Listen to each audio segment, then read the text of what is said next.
The wind was a blade against the cracked earth, honing itself on rock and thornbush.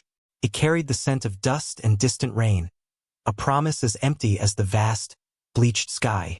Here, in the unforgiving expanse of the territory, mercy was a fool's prayer.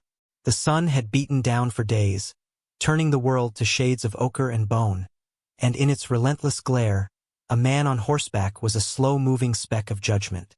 Silas rode with the easy, weathered posture of someone who had long made peace with solitude. His world was the creak of leather, the rhythmic plod of his horse, and the immense, crushing silence of the plains. It was a silence he preferred, a quiet that had settled deep into his bones. But today the silence was broken. It wasn't a sound that snagged his attention, but a disruption in the landscape's brutal harmony. A heap of discarded calico, unnaturally still, near a cluster of sun-scorched junipers. Vultures circled high above, patient as time itself. He drew his horse to a halt, his hand resting on the worn stock of the rifle in its scabbard. Caution was a religion in this land. He dismounted, his boots sinking into the loose dirt, the air thick and hot in his lungs. As he drew closer, the heap resolved into a human form, face down in the dust. A woman. Her dress was torn, her dark hair matted with dirt and something dark and sticky he knew was not mud. Her hands were bound behind her back with coarse rope, her ankles similarly tied. She had been left for the sun and the scavengers. He knelt, the heat of the ground seeping through the knee of his trousers. He expected to find a body, another grim testament to the casual cruelty of men. He reached out a calloused hand, meaning only to check for the stillness of death, but as his fingers brushed her shoulder, she flinched. A shudder, weak but undeniable, ran through her. She was alive. Carefully, he eased her onto her side. Her face was a ruin of bruises and cuts, her lips cracked and swollen. One eye was swollen shut, the other fluttered, a sliver of terrified blue in a mask of pain. A low, guttural moan escaped her. He saw the way the ropes cut deep into her wrists, raw and bloody. But it was the binding around her chest that made his breath catch. A wide leather strap, cinched cruelly tight, encircled her torso, constricting her ribs, making every breath an agony. It was not meant to restrain but to torture, to slowly, horribly, suffocate. Her chest rose and fell in tiny, panic spasms. A rasping sound came from her throat, a desperate fight for air. Her gaze, unfocused and wild with delirium, found his. Her lips moved, forming words that were barely a whisper, a dry, broken plea. "I can't breathe." The words, fragile as spun glass, struck him with the force of a physical blow. In that moment, the world of dust and wind and silent endurance that he had built around himself cracked. He saw not just a victim, but the architecture of a profound and calculated evil. An anger, cold and sharp, pierced the calm he had cultivated for years. His heart, a thing he'd long considered a dormant, useless organ, seemed to shatter into 1,000 pieces of hot glass in his chest. His movements became swift, precise. He drew the knife from his belt, its blade glinting in the harsh light. He ignored the way she flinched from the steel, the terror that widened her one good eye. He worked at the leather strap first, sawing through the thick hide with practiced motions. The tension gave way with a sudden snap, and she gasped, a ragged, painful intake of air that was half sob, half choke.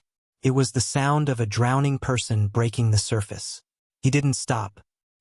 He moved to the ropes at her wrists, slicing them away, his touch deliberately impersonal yet gentle as he avoided the lacerated skin. Then her ankles. As the last binding fell away, she curled into herself, a gesture of pure, instinctual self-protection. He stood and went to his horse, retrieving his canteen. Kneeling beside her again, he unscrewed the cap. He didn't try to lift her head, knowing the movement might be agony. Instead, he dripped a few drops of water onto her cracked lips. She licked at them reflexively, a primal thirst overriding her fear. He gave her a little more, then a little more, watching her swallow with pained difficulty. The sun beat down, and the vultures continued their patient vigil, cheated of their meal for now. Silas looked at the broken woman at his feet, then at the vast, indifferent horizon. He had ridden out this morning seeking nothing but the continuation of his solitude. Now he had found something else entirely, a responsibility, a reckoning. He had to get her out of the sun. With a gentleness that would have astonished anyone who knew him, he gathered her into his arms. She weighed almost nothing.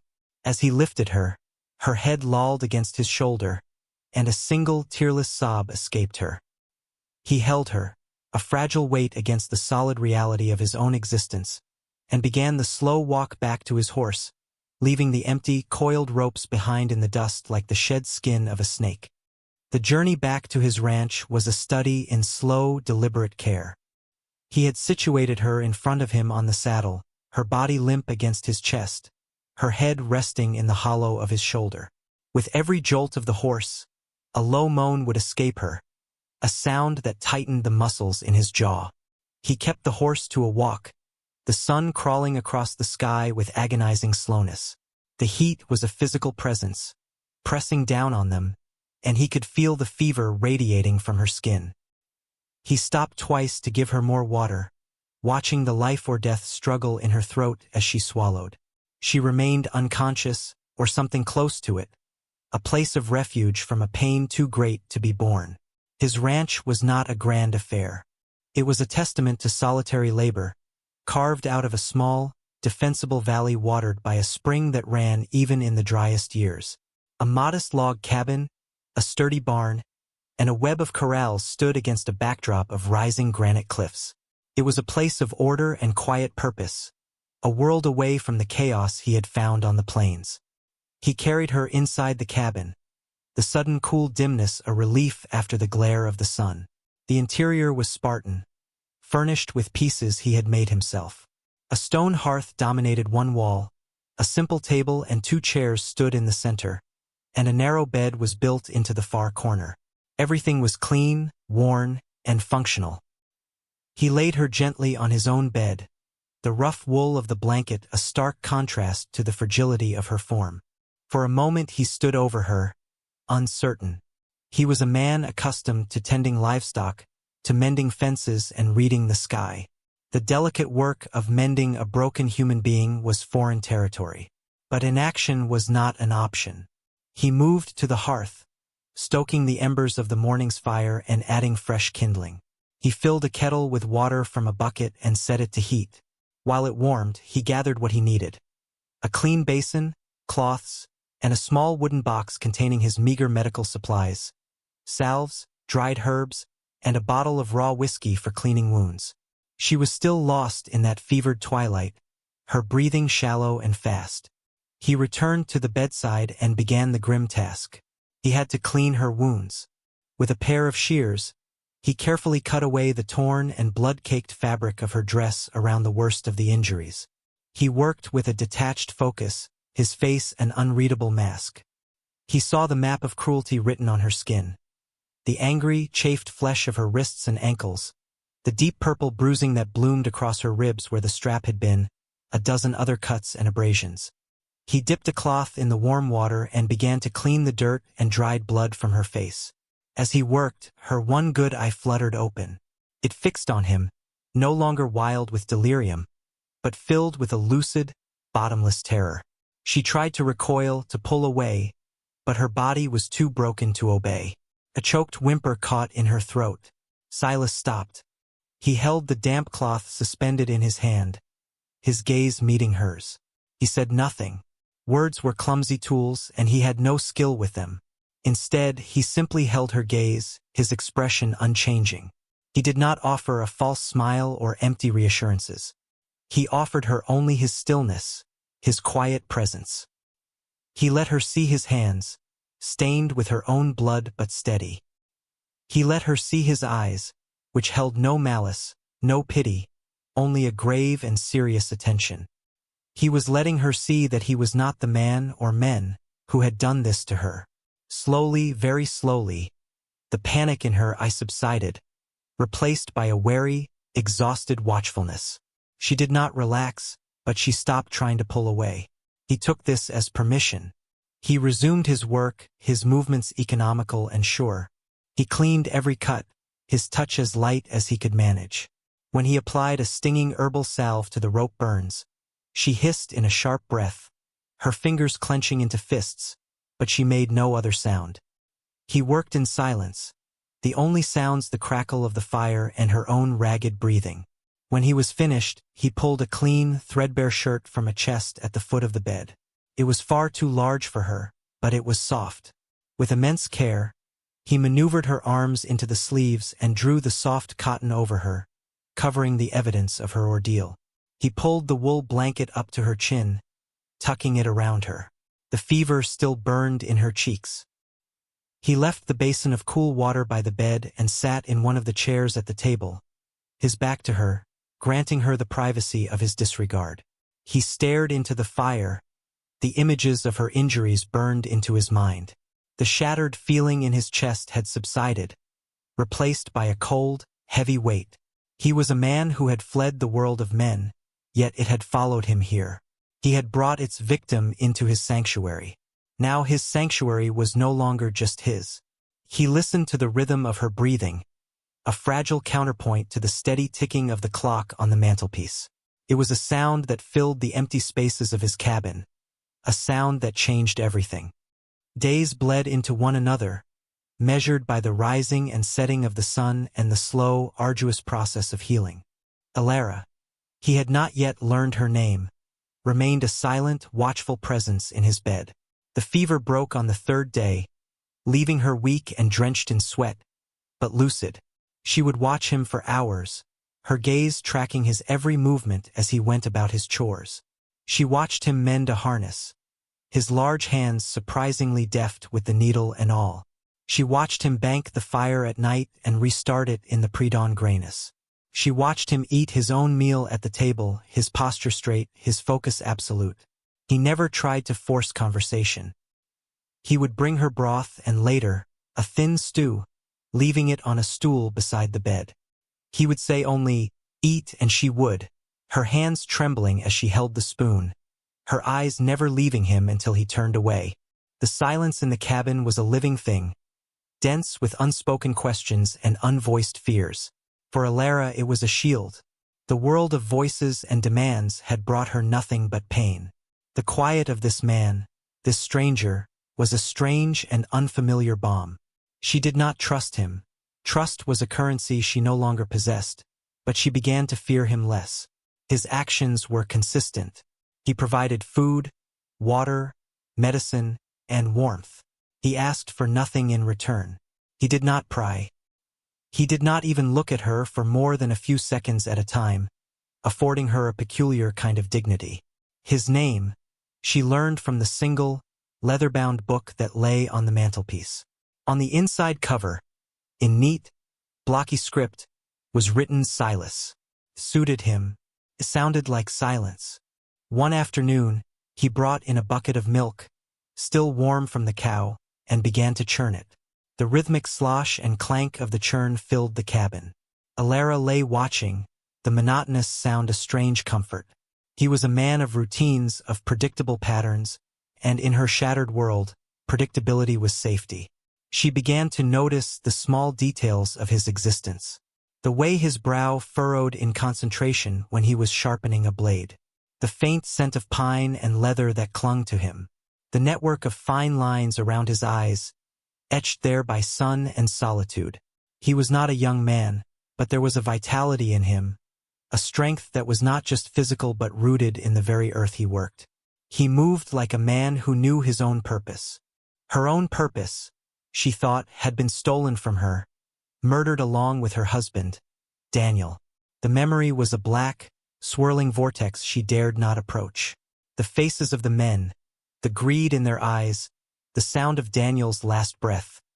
It was all there, waiting for her in the dark. But here, in the quiet light of Silas's cabin, the darkness seemed held at bay.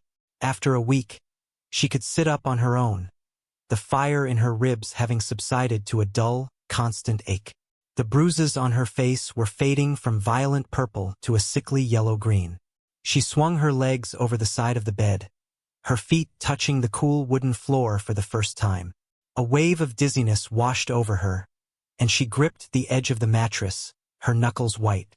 The cabin tilted, the firelight swimming before her eyes. Silas was at the table, cleaning his rifle, the parts laid out neatly on an oilcloth. He must have heard the rustle of movement, the sharp intake of her breath. He didn't look up, but his hands stilled. "Stay put," he said. His voice was rough and used, but not unkind. It was the most he had said to her at one time. She ignored him. A stubborn, unfamiliar spark of defiance flickered within her. She would not be an invalid in this man's bed forever. Pushing off the mattress, she tried to stand. Her legs, unused for so long, buckled immediately. She cried out, a small, startled sound, as she crumpled toward the floor. Before she hit the hard planks, he was there. He moved with a speed that belied his size, crossing the room in 2 long strides. He caught her, one arm hooking securely around her waist, preventing her fall. She found herself pressed against him, her cheek against the rough fabric of his shirt.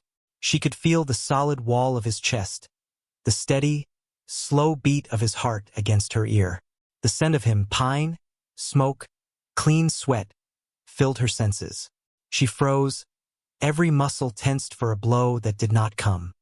He simply held her, his grip firm but not crushing, waiting for her to regain her balance.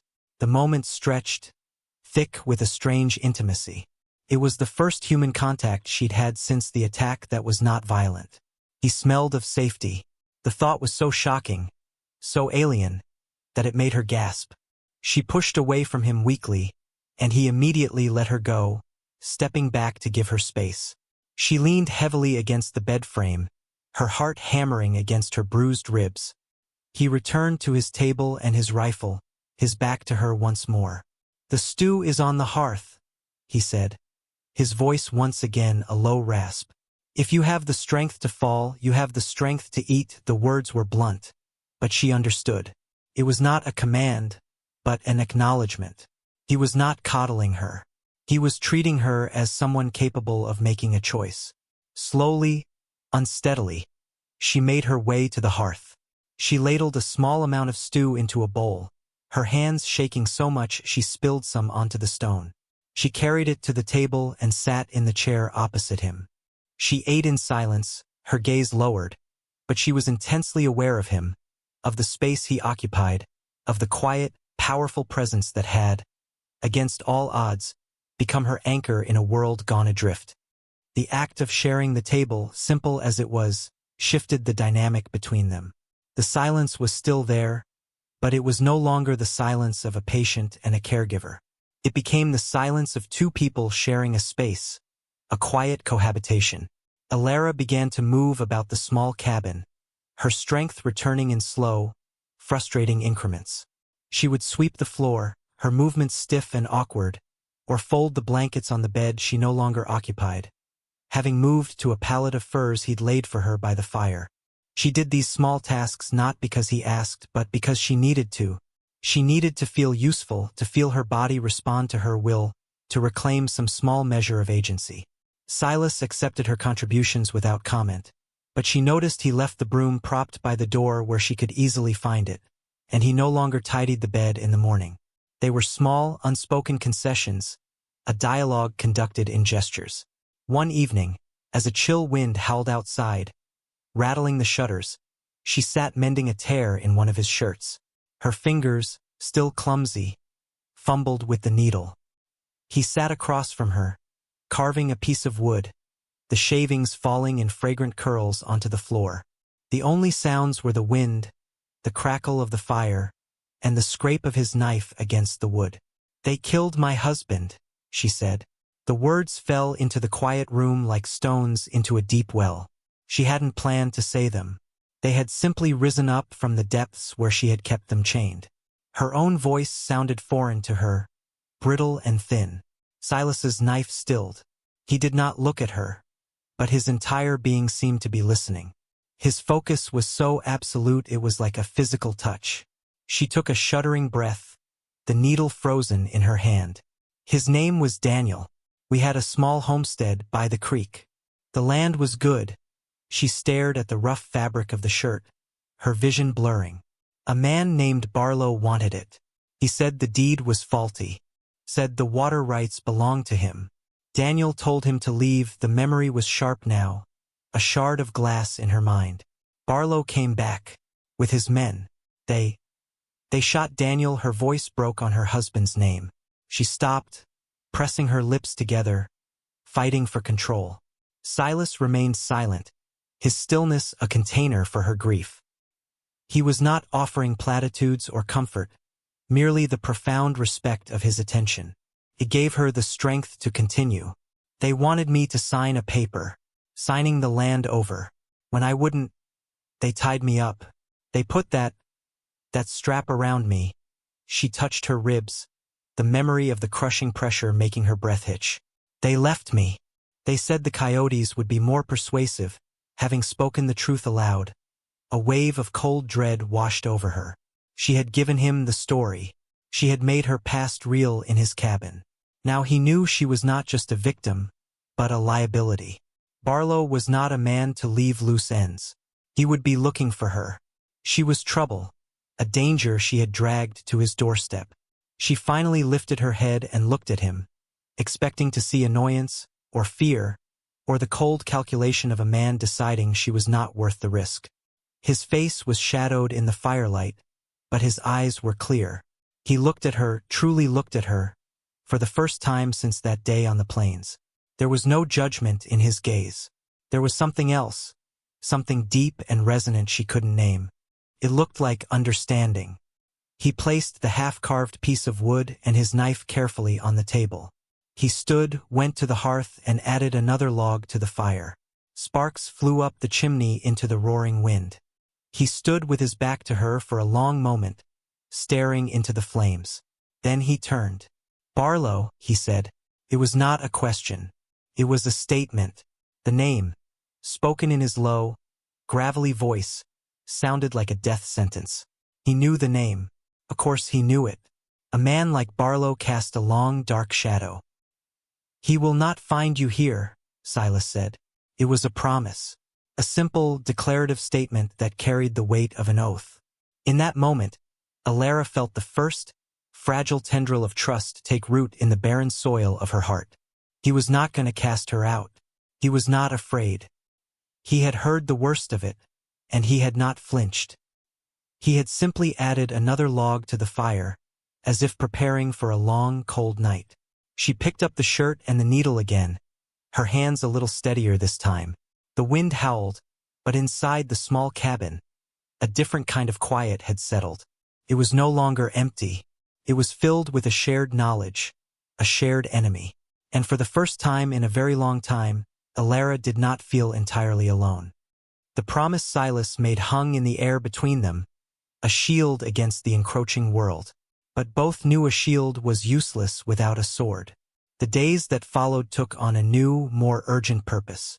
The quiet routine of survival was now overlaid with the grim business of preparation. Alara's healing was no longer just about mending her body. It was about forging it into a weapon. She started by taking on more of the work around the ranch. She fed the chickens, collected their eggs, and learned to milk the placid, brown-eyed cow. The simple, repetitive tasks grounded her, the warmth of the animals a comfort. It was a life of the body, not the mind, and it kept the darkest of her memories at bay. But Silas knew that strength of spirit was as vital as physical fortitude. He began, in his own taciturn way, to teach her. It started one morning after their silent breakfast. He took his rifle from the wall and a small box of cartridges from the mantel. He jerked his head toward the door. "Come," she followed him out into the sharp, clean air. He led her to the far end of the valley, where the granite cliffs rose up, their faces scarred with time. He set up a few empty tins on a fallen log a good 50 paces away. He handed her the rifle. It was surprisingly heavy, the wood smooth and cool in her hands, the steel unforgiving. It smelled of oil and power. "You know how to use one of these?" he asked. She shook her head. Daniel had owned a rifle, but he had never seen fit to teach her. It was a man's tool. "Time you learned," Silas said simply. He showed her how to hold it, how to brace the stock against her shoulder, how to sight down the long barrel. His instructions were sparse, focused on the mechanics. "Breathe out. Squeeze. Don't pull." He stood behind her, close but not touching, his presence a steady weight. She lifted the heavy rifle, trying to hold it steady, aligning the sights on one of the tins. It wavered in her grasp. She took a breath, let it out as he'd said, and squeezed the trigger. The explosion was deafening, a violent roar that slammed the stock back into her shoulder with bruising force. She cried out, stumbling back. The tin remained untouched. Her shoulder throbbed, and her ears rang. Humiliation and frustration washed over her. She was weak, useless. She looked at Silas, expecting a flicker of impatience, but his expression was unchanged. "Again," he said. He did not offer sympathy for her bruised shoulder or her ringing ears. He simply expected her to continue. So she did. She reloaded, lifted the heavy weapon, and fired again, and again, and again. Each shot was a failure, a loud pronouncement of her incompetence. Tears of frustration welled in her eyes. "I can't," she said, her voice thick. "It's too heavy." "It's as heavy as it needs to be," he replied, his voice even. "The weight is honest. The world isn't." He stepped forward. "Your stance is wrong. You're fighting it." He moved behind her and placed his hands on her shoulders, turning her slightly. Then one hand went to her waist, adjusting her posture. His touch was firm, impersonal, a master instructing an apprentice. "Don't stand against the recoil," he said, his voice low, close to her ear. "Become part of it. Let the force move through you, into the ground." He adjusted her grip on the stock. "Hold it like you mean it. It is a tool. Nothing more.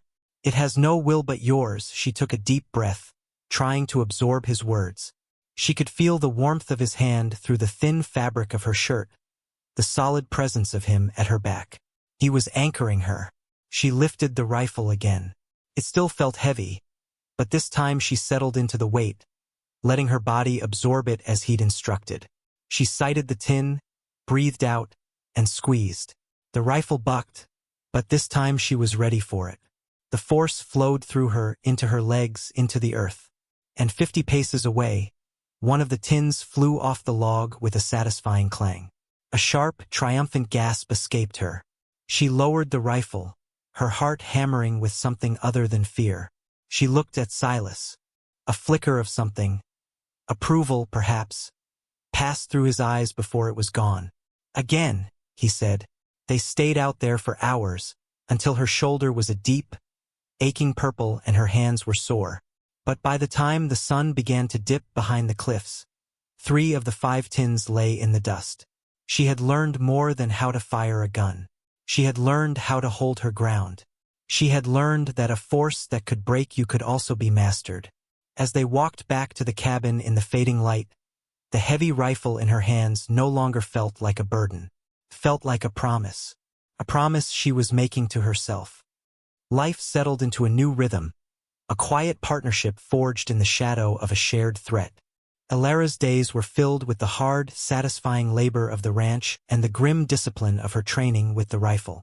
The fear of Barlow and his men was a constant, a cold stone in the pit of her stomach, but it was no longer paralyzing. It was a whetstone, sharpening her resolve. Silas, for his part, seemed to change as well. The rigid solitude he had wrapped around himself began to fray at the edges. He still spoke little, but his silences were different now, less about exclusion and more about a shared understanding. He would watch her sometimes, when he thought she wasn't looking, as she methodically cleaned the rifle or confidently strode out to the barn. A look would cross his face, a complex mixture of pride and a deep, abiding sorrow. One afternoon, while she was kneading dough for their evening bread, her hands dusted with flour, she found the courage to ask a question that had been hovering between them for weeks. "You knew him," she said, not looking up from her work. Barlow Silas was mending a leather strap by the fire, his head bent over his task. He didn't answer immediately. The only sound was the rhythmic punch and fold of her hands in the dough. "I knew him," he finally said, his voice low. She waited, sensing there was more. "My wife and my daughter," he began, and his voice, for the first time, faltered. He cleared his throat and set the strap aside. He stared into the fire, his gaze fixed on a past only he could see. "We had land east of here. Good land. With a river running through it." He paused, and Alara stopped kneading, her hands still in the dough. "Barlow wanted the water. The same story as yours. He tried to buy it. I told him no. He tried to threaten me. I told him to leave. A muscle worked in his jaw. I was a different man then, hot-headed, proud.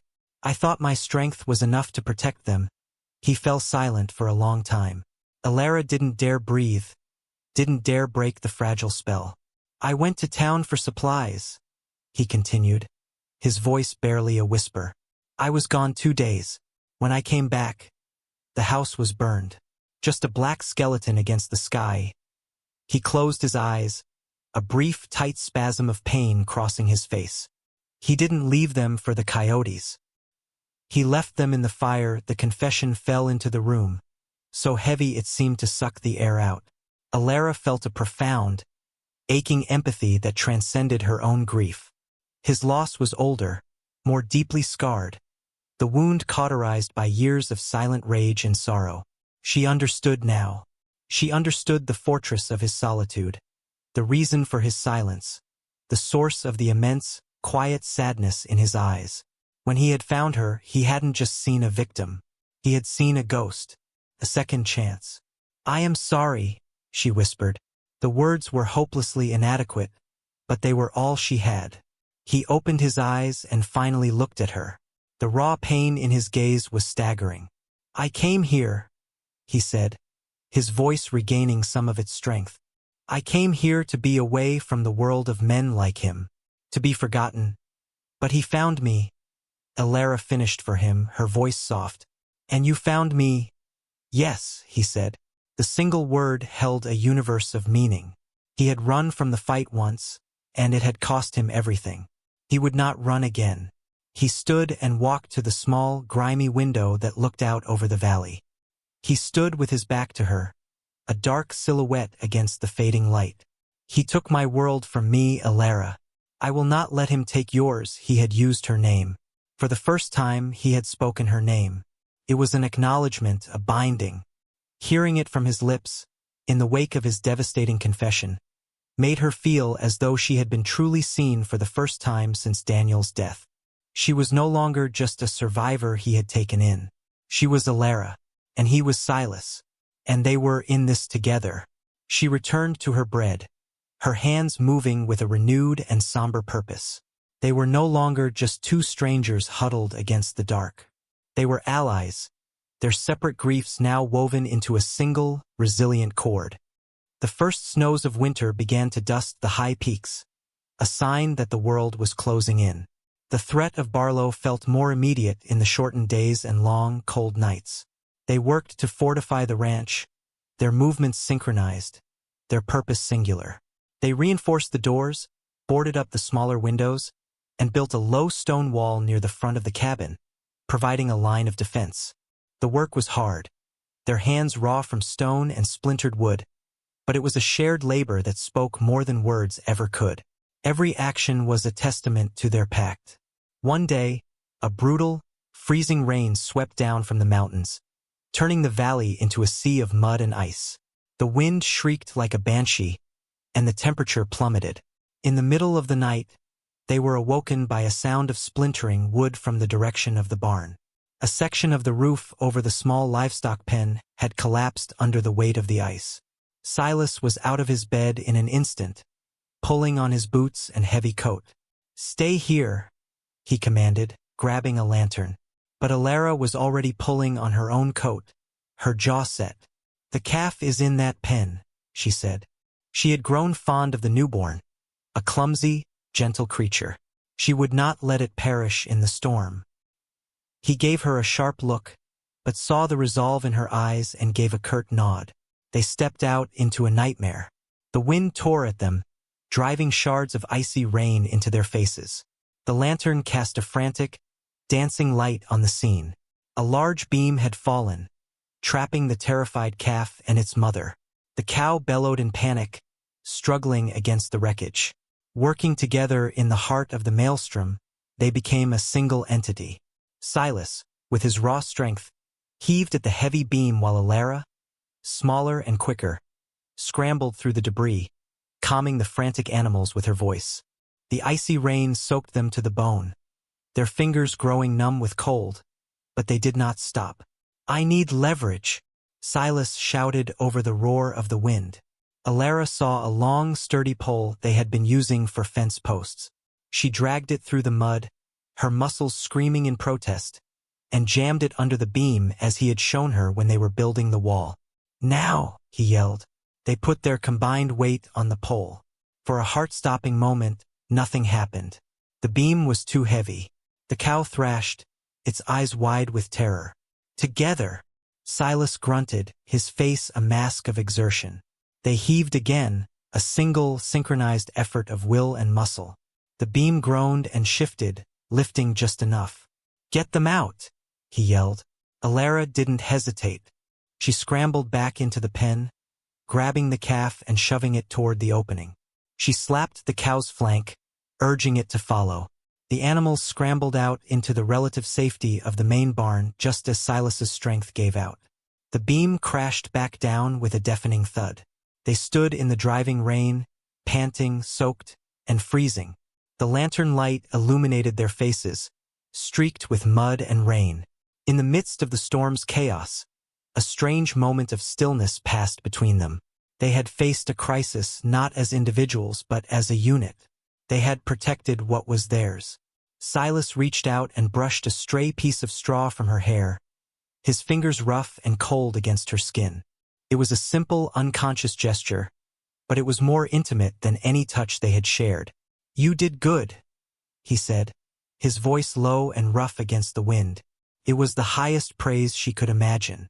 They herded the animals into a secure stall and then trudged back to the cabin, leaving the storm to rage outside. Inside, the fire was a welcome beacon of warmth. They stripped off their frozen outer layers and huddled before the hearth, shivering. Silas handed her a tin cup of whiskey. The raw spirit burned a trail down her throat, chasing away the worst of the chill. They sat in silence, wrapped in blankets, watching the flames. The shared danger, the struggle against the elements, had stripped away the last of their reservations. They were no longer just allies. They were partners. The storm outside was a physical manifestation of the one they knew was coming, and in surviving it together, they had proven they were ready.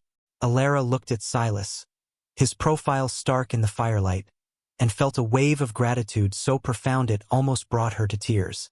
He had not just saved her life. He had given her a way to fight for it. He had taken her broken pieces and shown her how to reforge them into something stronger. The wind howled its fury, but inside the cabin, there was a deep and resonant peace. They had been tested and they had held. The sign came on a clear, cold morning a week after the storm. A single rider, silhouetted against the morning sun on the ridge overlooking the valley. He sat on his horse for a long time, a motionless sentinel, studying the layout of the ranch. He was too far away to see his face, but they didn't need to. He was a harbinger. Barlow's man. Alara felt a familiar, icy dread clutch at her stomach. But this time, it was followed by a surge of cold anger. She would not be a victim again. She stood at the window, the rifle in her hands, its weight familiar and reassuring. Silas stood beside her, his expression grim. He watched the rider with an unnerving calm. "He's counting," Silas said, his voice flat. "Seeing how many we are. What we've done." The rider eventually turned his horse and disappeared over the ridge. The valley seemed to hold its breath in his absence. The quiet that followed was heavy, charged with imminent violence. "They'll come before the next big snow," Silas stated. "While the passes are still clear enough." "How many?" Alara asked, her voice steady. "He'll bring enough to be sure. 5, maybe 6." The number settled between them, a stark and brutal fact. 2 against 6. The odds were not in their favor. They spent the rest of the day in near silence, making their final preparations. They checked their ammunition, cleaned their weapons, and planned their defense. Silas walked her through the cabin and the surrounding area, pointing out lines of fire and fields of vision. "You'll stay in the cabin," he instructed, his tone leaving no room for argument. "The window by the hearth gives you a clear view of the approach. The walls are thick. You'll be protected." "And you?" she asked, her heart tightening. "I'll meet them before they get to the house. Slow them down. Thin them out." He was planning to face them alone, to draw their fire, to be the first line of defense, to sacrifice himself. "No," she said, the word sharp. "We fight together." He turned to her, his eyes intense. "Your job is to stay alive, Alara. That is the only victory that matters. My job is to see that we both stay alive," she countered, her gaze unwavering. "You taught me how to shoot. You taught me how to stand my ground. You will not send me to hide like a child while you go out to die." A flicker of surprise crossed his face, followed by something that looked like reluctant respect. He saw before him not the broken woman he had found in the dust, but a partner, fierce and resolute. He gave a slow, somber nod. "All right," he conceded, "but you follow my lead." No heroics. The sun began to set, painting the snow-dusted peaks in hues of blood and rose. They ate their final meal in silence, the tension a palpable thing in the small room. Every sound, the clink of a fork, the crackle of the fire, seemed amplified. After they had eaten, Silas took the small, half-carved object from the mantelpiece. It was a bird, a hawk, its wings outstretched. He had been working on it for weeks. He ran his thumb over the smooth wood one last time, then held it out to her. "My daughter," he said, his voice thick with emotion. "She loved hawks. She said they could see the whole world from up there." Alara took the small carving, her fingers closing around it. It was warm from his hand. It was an offering, a piece of his history, of his heart. It was a symbol of what they were fighting for, not just land or life, but for the memory of what had been lost, and the possibility of what could be. She clutched the wooden bird tightly. "We will not let them take this from you, too," she whispered. As darkness fell, they took their positions. Alara at the hearth window, Silas in the shadows of the porch.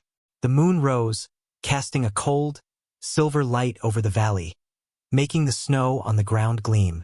The world was beautiful and still. It was the calm before the storm. They waited. The silence stretched, taut as a wire. And then they heard it, the faint, rhythmic sound of approaching horses, muffled by the snow. They were coming. The riders emerged from the shadows of the canyon mouth, dark shapes moving against the moonlit snow. There were 6 of them, just as Silas had predicted. They rode slowly, confidently, their arrogance a palpable wave that rolled ahead of them. At their lead was a large, broad-shouldered man whose face, even at a distance, was set in a sneer of cruel authority. "Barlow." Alara's breath caught in her throat. Her hand tightened on the stock of her rifle, the wooden hawk she had tucked into her pocket pressing against her side. Silas remained a statue in the shadows of the porch, letting them get closer. He wanted them well within range, well within the kill zone they had established. The riders fanned out as they approached the cabin, their movements practiced and predatory. "Silas Kane." Barlow's voice boomed across the valley, a foul intrusion in the sacred quiet. "I know you're in there. I heard you took in some stray baggage of mine.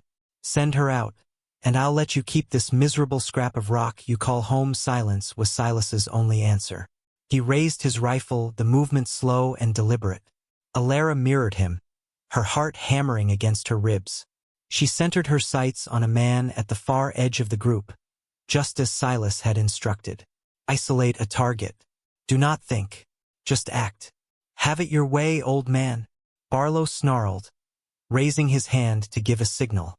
Before he could drop it, a single shot roared from the porch. The man closest to Barlow cried out and tumbled from his saddle, a dark stain spreading across his chest. The night erupted into chaos. Gunfire exploded from the riders, bullets thudding into the log walls of the cabin, splintering wood near Alara's window. She flinched but held her position. She found her target again, the man who was trying to take cover behind his horse. She took a breath, let it out, and squeezed the trigger. The rifle kicked hard against her shoulder, but her stance held. The man jerked and fell, his own rifle clattering on the frozen ground. 2 down. A fierce, wild surge of power shot through her. This was not the terror of being a victim. This was the fury of a survivor. Silas fired again, and another rider's horse screamed and went down, trapping its rider's leg. From the cover of the porch, Silas was a phantom, his shots precise and deadly. Barlow and his remaining 2 men, realizing they had ridden into a well-laid trap, spurred their horses toward the cover of the barn. "They're trying to flank us," Silas yelled, his voice cutting through the din. "Stay on the house." He moved from the porch, using the low stone wall for cover, firing to keep Barlow's men pinned down. Alara shifted her position to the side window, her view of the barn partially obscured. She could see one of the men creeping along the side of the barn, trying to get a clear shot at Silas. He was exposed for only a second. It was enough. She fired, the shot echoing in the enclosed space of the cabin. The man grunted and staggered back, clutching his arm, before disappearing behind the barn again. Now it was just Barlow and one other. The night fell quiet again, a tense, waiting silence. "You can't hide forever, Kane," Barlow shouted, his voice strained. "There's 2 of us and 1 of you." "You're wrong about that," Alara muttered to herself. Suddenly, a flicker of movement caught her eye. The last of Barlow's men was not with his boss. He had circled around the back of the cabin in the chaos. She heard a scraping sound at the back door, the one they hadn't had time to fully reinforce. Terror, cold and sharp, pierced her focus. He was trying to get in. Silas was pinned down, focused on Barlow at the barn. He couldn't help her. She was alone. She backed away from the window, her rifle raised, her eyes fixed on the shuddering door. The bar holding it in place was groaning under the man's weight. With a final, splintering crack, the door flew open. A grizzled, wild-eyed man lunged into the room, a pistol in his hand. His eyes widened in surprise when he saw her.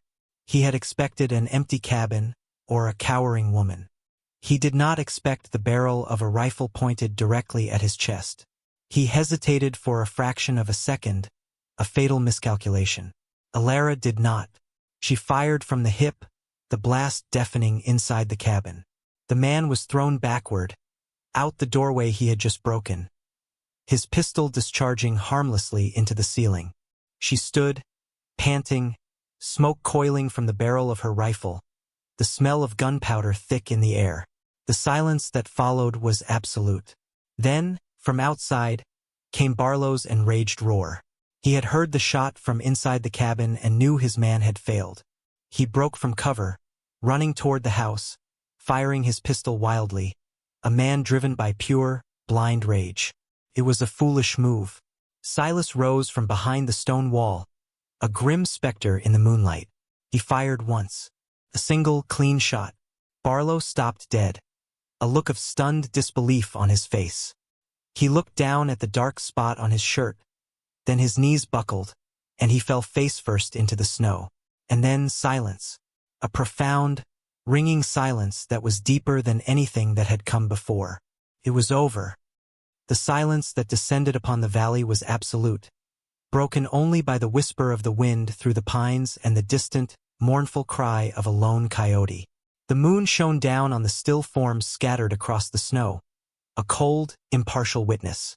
Alara stood in the shattered doorway, the rifle still heavy in her hands, her body trembling with the aftermath of adrenaline. The smoke cleared, and she saw Silas walking slowly toward the cabin, his own rifle held loosely at his side. He moved like a man carrying an immense weight. He stopped before the body of Barlow, looking down at the man who had haunted his life for years. There was no triumph on his face, only a profound, weary emptiness. The ghost had been laid to rest, but the scars remained. He looked up and met Alara's gaze across the snow-covered ground. Their eyes held, and in that shared look, 1,000 things were said. They had survived. They had fought together, bled together, and won. He walked the rest of the way to the cabin, his boots crunching in the snow. He stopped in front of her, his gaze taking in the broken door, the smoking rifle in her hands, the fierce, determined set of her jaw. He looked at her not as a woman he had rescued, but as an equal, a warrior. He reached out and gently took the rifle from her hands, setting it carefully against the wall. Then his hand came up and cupped her cheek, his thumb stroking away a smudge of gunpowder. His touch was warm, solid, and grounding. "It's done," he said, his voice thick with an emotion he couldn't name. She leaned into his touch, a wave of exhaustion so profound it was a physical force washing over her. The strength that had held her up through the fight drained away, and she sagged against him. He wrapped his arms around her, holding her upright, and she buried her face in his chest, her shoulders finally shaking with silent, racking sobs. They were not tears of fear or grief, but of release. The release of a pressure she had been living under for so long she had forgotten what it was like to breathe freely. He held her, his own heart aching with a complex mix of sorrow and a fragile, unfamiliar hope. He held the woman who had, by her own resilience, forced him to re-engage with a world he had abandoned. He had set out to save her, but in the end, she had also saved him. Later, after they had tended to a shallow graze on Silas's arm and cleared the grim evidence of the night's work from their doorstep, they sat before the fire, the wooden hawk resting on the mantel between them. The cabin was damaged, the door broken, the walls scarred, but it felt more like a home than ever before. It was a fortress that had held, a sanctuary that had been successfully defended. She was no longer the broken creature he had found dying in the dust. The terror in her eyes had been replaced by a quiet strength, a hard-won serenity. She had faced the monster from her past and had not flinched. She had found her own power, not in vengeance, but in the fierce, unwavering will to live. As the first rays of dawn touched the valley, lighting the snow in pale pink and gold, they stood at the window, looking out at the land they had claimed as their own. The world was quiet, clean, and new. The future was a blank slate, an unwritten page. There would be hardships, and the coming winter would be long, but they would face it together. The silence between them was no longer one of necessity or caution. It was one of comfort and deep, unspoken connection. "The hawks," Alara said softly, her gaze on the high cliffs, now glowing in the morning light. "They can see the whole world from up there." Silas looked at her, and for the first time, a true, gentle smile touched the corners of his mouth. It transformed his weathered face, erasing years of sorrow. "Yes," he said, "they can." The fight was over, but their story was just beginning. In the heart of that vast, unforgiving wilderness, two solitary souls, forged in loss and fire, had found not just survival, but a quiet promise of a new life.